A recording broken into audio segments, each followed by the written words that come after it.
আসসালামু আলাইকুম। কানিজ ফাতেমা লোপা স্বাগত জানাচ্ছি এনটিভির রাতের খবরে। ক্রাউন সিমেন্ট শিরোনাম দেখছিলেন, এবারে নিয়ে যাচ্ছি পুরো খবরে। ত্রয়োদশ জাতীয় সংসদ নির্বাচন ও গণভোট 12 ফেব্রুয়ারি অনুষ্ঠিত হবে। সন্ধ্যায় জাতির উদ্দেশ্যে ভাষণে প্রধান নির্বাচন কমিশনার এম নাসির উদ্দিন মনোনয়নপত্র গ্রহণ থেকে শুরু করে নির্বাচনের ভোট গ্রহণের দিনক্ষণ প্রকাশ করেন। এ সময় তিনি রাজনৈতিক দলসহ অংশীজনদের আচরণবিধি মানার আহ্বান জানান। ভোটারদের নির্ভয়ে ভোট দেওয়ার পথ তৈরি করতে সব ধরনের সহযোগিতার কথাও জানান প্রধান নির্বাচন কমিশনার। নিয়ামুল আজিজ সাদেকের রিপোর্ট। এই নির্বাচন হচ্ছে সক্ষমতা প্রমাণ করে ভাবমূর্তি পুনরুদ্ধারের অনন্য সুযোগ। জাতির উদ্দেশ্যে দেয়া ভাষণে সিইসি বলেন, গণতন্ত্র উত্তরণ, ভোটের প্রতি আস্থা ফেরানো ও রাজনৈতিক সৌহার্দ্য ফেরানোর লক্ষ্য হচ্ছে এই নির্বাচন। সব ধরনের ভয়ভীতি উপেক্ষা করে সারা দেশের ভোটারদের কেন্দ্রে আসার আহ্বান জানান তিনি। ভোট আপনার শুধু নাগরিক অধিকারই নয়, বরং পবিত্র আমানত ও দায়িত্ব। এই দায়িত্ব সচেতনভাবে আপনারা পালন করবেন, এ আমার বিশ্বাস। যে কোনো ভয়ভীতি, প্রলোভন, প্রবঞ্চনা এবং সীমাবদ্ধতার ঊর্ধ্বে উঠে নিঃসংকোচে আপনাদের ভোটাধিকার প্রয়োগ করুন। আপনাদের নিরাপদ ও উৎসবমুখর অংশগ্রহণ নিশ্চিতকল্পে সংশ্লিষ্ট সকল প্রতিষ্ঠান ও বাহিনী কাজ করবে। ধর্ম, গোত্র, গোষ্ঠী, লিঙ্গ নির্বিশেষে সকলে এই আনন্দ আয়োজনে অংশগ্রহণ করুন। তফসিল অনুসারে 29 নভেম্বর মনোনয়নপত্র দাখিলের শেষ দিন। 6 দিন সারা দেশের প্রার্থীদের মনোনয়নপত্র যাচাই বাছাই শেষে প্রার্থিতা চূড়ান্ত হবে। মনোনয়নপত্র বাতিলের বিরুদ্ধে আপিল নিষ্পত্তি চলবে 18 জানুয়ারি পর্যন্ত। প্রতীক বরাদ্দ হবে 21 জানুয়ারি। প্রচারণা চলবে 10 ফেব্রুয়ারি সকাল পর্যন্ত। 2026 সালের ফেব্রুয়ারি মাসের 12 তারিখ রোজ বৃহস্পতিবার 300 আসনে ত্রয়োদশ জাতীয় সংসদ সাধারণ নির্বাচন এবং একই সাথে জুলাই জাতীয় সনদ সংবিধান সংস্কার বাস্তবায়ন আদেশ 2025-এর উপর গণভোট অনুষ্ঠিত হবে। ত্রয়োদশ জাতীয় সংসদ নির্বাচন ও গণভোট সফল করে আমাদের গণতান্ত্রিক অগ্রযাত্রায় ঐতিহাসিক ভূমিকা রাখুন। এবার 1 ঘন্টা ভোট গ্রহণের সময় বাড়ানো হয়েছে, অর্থাৎ সকাল 7:30 থেকে একটানা 4:30 পর্যন্ত চলবে ভোট। এবারের নির্বাচনে প্রবাসী ভোটার, কয়েদি ও নির্বাচন সংশ্লিষ্ট ব্যক্তিরা পোস্টাল ব্যালটে ভোট দিতে পারবেন। Niamul Aziz Sadek, NTV news, Dhaka. ত্রয়োদশ সংসদ নির্বাচন এবং জুলাই জাতীয় সনদ 2025 বাস্তবায়ন আদেশের ওপর গণভোটের তফসিল ঘোষণা করায় নির্বাচন কমিশনকে আন্তরিক শুভেচ্ছা ও অভিনন্দন জানিয়েছেন প্রধান উপদেষ্টা প্রফেসর মোহাম্মদ ইউনূস। শুভেচ্ছা বার্তায় তিনি বলেন, এই তফসিলের মধ্য দিয়ে দেশের গণতান্ত্রিক অভিযাত্রা একটি গুরুত্বপূর্ণ মাইল ফলক অতিক্রম করল। ঐতিহাসিক গণঅভ্যুত্থানের পর দেশ এখন যে নতুন পথে অগ্রসর হচ্ছে, এই নির্বাচন ও গণভোট সেই পথরেখাকে দৃঢ় করবে, গণমানুষের মতকে প্রাধান্য দেবে এবং নতুন বাংলাদেশের ভিত্তি আরও সুসংহত করবে বলেও জানান প্রধান উপদেষ্টা। তিনি আশা প্রকাশ করেন, নির্বাচন কমিশন স্বাধীনভাবে, নিরপেক্ষভাবে এবং সর্বোচ্চ পেশাদারিত্বের সঙ্গে তাদের সাংবিধানিক দায়িত্ব পালন করবে। নির্বাচন ও গণভোটকে উৎসবমুখর, অংশগ্রহণমূলক ও সুষ্ঠুভাবে সম্পন্ন করার লক্ষ্যে অন্তর্বর্তী সরকার নির্বাচন কমিশনকে সব ধরনের প্রয়োজনীয় সহায়তা প্রদান করবে বলেও জানান প্রধান উপদেষ্টা। তফসিল নিয়ে সন্তুষ্ট বিএনপি উল্লেখ করে দলের মহাসচিব মির্জা ফখরুল ইসলাম আলমগীরের আশা, নিরপেক্ষ, অবাধ ও গ্রহণযোগ্য ভোট করবে কমিশন। জামায়াতে ইসলামের সহকারী সেক্রেটারি জেনারেল এহসানুল মাহবুব জুবায়ের বলেছেন, জাতীয় নির্বাচন নিয়ে যে সংশয় ছিল তফসিলের মাধ্যমে তা কেটে যাবে। তবে কতটুকু নিরপেক্ষ নির্বাচন হবে তা নিয়ে সন্দেহ প্রকাশ করেছে জাতীয় নাগরিক পার্টির মুখ্য সমন্বয়ক নাসির উদ্দিন পাটোয়ারি। নির্বাচনের যে তফসিল ঘোষণা হয়েছে তাতে আমরা মোটামুটিভাবে সন্তুষ্ট। শব্দের একটা এদিক ওদিক থাকতে পারে, সে বিষয়গুলো আমি খুব বেশি বড় করে দেখি না। যেটা আমি মনে করি যে বাংলাদেশের রাজনৈতিক ইতিহাসে নিঃসন্দেহে একটি অত্যন্ত বড় উল্লেখযোগ্য একটা ঘটনা। আমাদের প্রত্যাশা যে নির্বাচন কমিশন একেবারে নিরপেক্ষভাবে, সুষ্ঠুভাবে, অবাধ এবং একটা গ্রহণযোগ্য নির্বাচন অনুষ্ঠান করবে এবং এখানে সকল রাজনৈতিক দল এবং প্রার্থী তারা সবাই সচেতনভাবে এই নির্বাচনটিকে একটি উৎসব মুখর একটি নির্বাচনে পরিণত করবেন। ত্রয়োদশ জাতীয় সংসদ নির্বাচনের এই শিডিউলকে আমরা স্বাগত জানাচ্ছি। যে এই নির্বাচনকে সুষ্ঠু, সুন্দর, গ্রহণযোগ্য করার জন্য নির্বাচন কমিশনের উপর যে দায়িত্ব, সেই দায়িত্ব পালনে তারা সর্বোচ্চ দায়িত্বশীলতার ভূমিকা তারা পালন করবেন। কোনো ধরনের কোনো দুর্বলতা, ত্রুটি, বিচ্যুতি যাতে না থাকে আমরা সেটা প্রত্যাশা করব। জাতির প্রত্যাশা যে অতীতের এই 3টি নির্বাচনের মতো হবে না, বরং একটি সুন্দর, সুষ্ঠু নির্বাচন তারা জাতিকে উপহার দেবেন। এই ইলেকশনের মধ্যে নতুন একটি যুগে বাংলাদেশ প্রবেশ করতে যাচ্ছে। নির্বাচন কমিশনের সদিচ্ছা আমরা দেখেছি, সরকারেরও দেখেছি, কিন্তু আইন শৃঙ্খলা এবং সার্বিক পরিস্থিতি বিবেচনায় সরকার এবং নির্বাচনের কমিশনের আমরা দেখতে পাচ্ছি নিরপেক্ষতা এবং সক্ষমতার কিছু অভাব রয়েছে। আশা করব সরকার সেই বিষয়গুলো কাটিয়ে উঠে বাংলাদেশকে একটি সুন্দর নির্বাচন উপহার দিবে।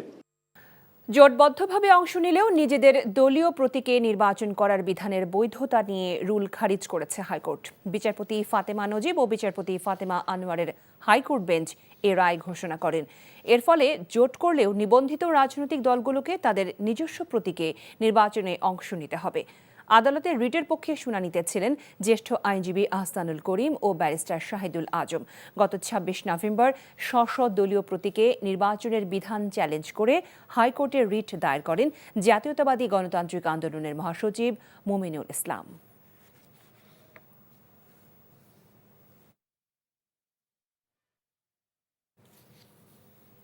স্বৈরাচার সরকার দেশকে যে ভঙ্গুর অবস্থায় রেখে গেছে, সেখান থেকে আগের অবস্থায় নিতে হলে বিএনপিকে অনেক কাজ করতে হবে উল্লেখ করে দলের ভারপ্রাপ্ত চেয়ারম্যান তারেক রহমান বলেছেন, জীবনযাত্রার সাথে সম্পর্কিত বিষয়গুলোর বাস্তবায়ন দেখতে চায় মানুষ।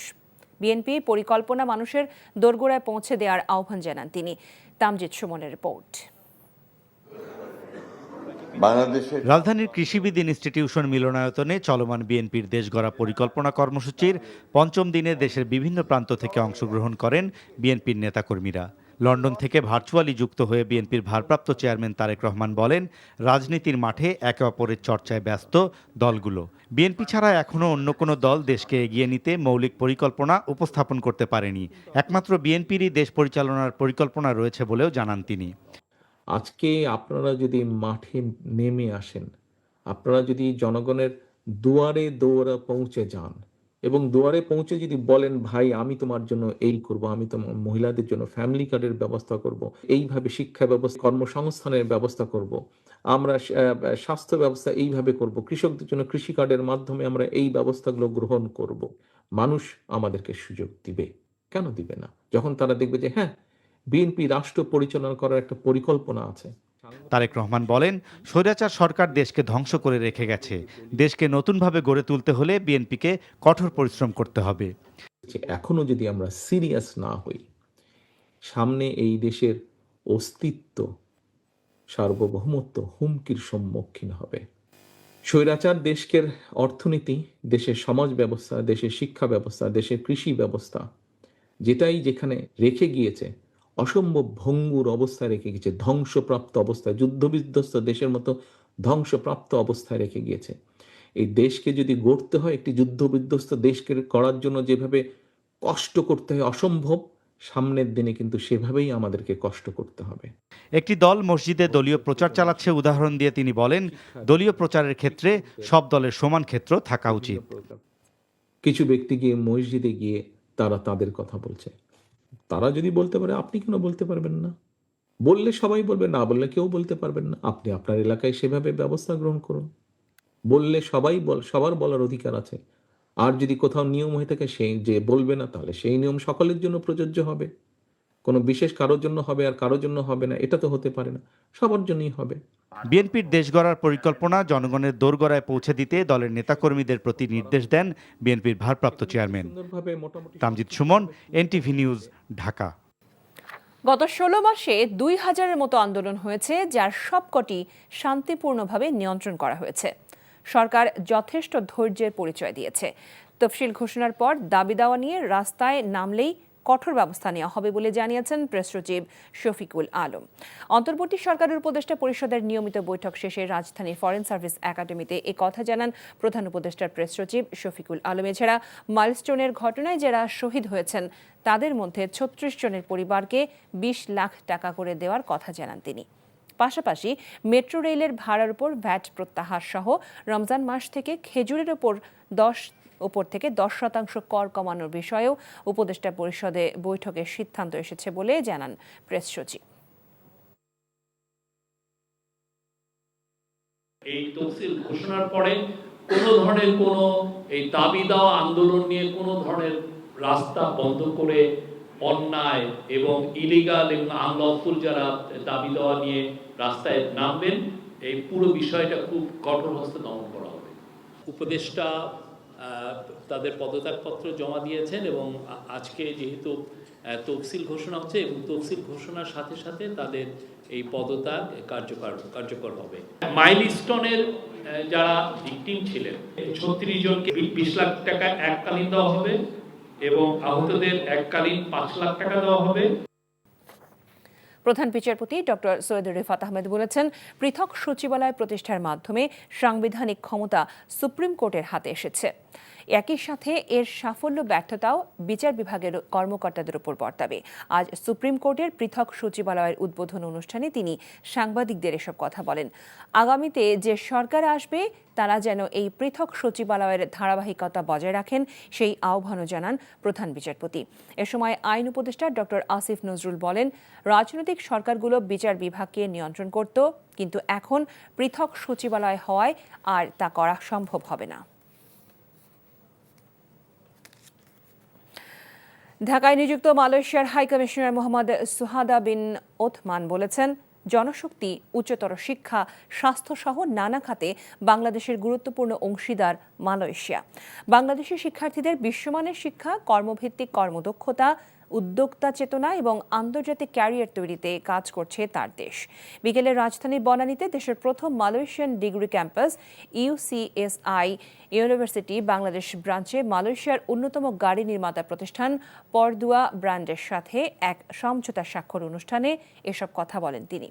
অনুষ্ঠানে পিএইচপি মোটরস ও পিএইচপি অটোমোবাইল লিমিটেডের ব্যবস্থাপনা পরিচালক মোহাম্মদ আক্তার পারভেজ, ইউসিএসআই ইউনিভার্সিটি বাংলাদেশের senior vice president Ariful Bari Majumdar, pro vice chancellor professor doctor Mohd Kushairi bin Rajuddin উপস্থিত ছিলেন।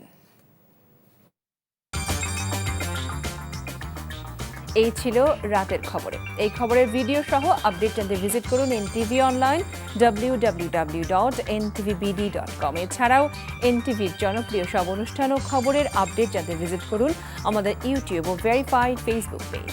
রাত 1টায় মধ্যরাতের খবর দেখার আমন্ত্রণ জানিয়ে বিদায় নিচ্ছি। সবাইকে ধন্যবাদ এতক্ষণ সাথে থাকার জন্য। শুভরাত্রি।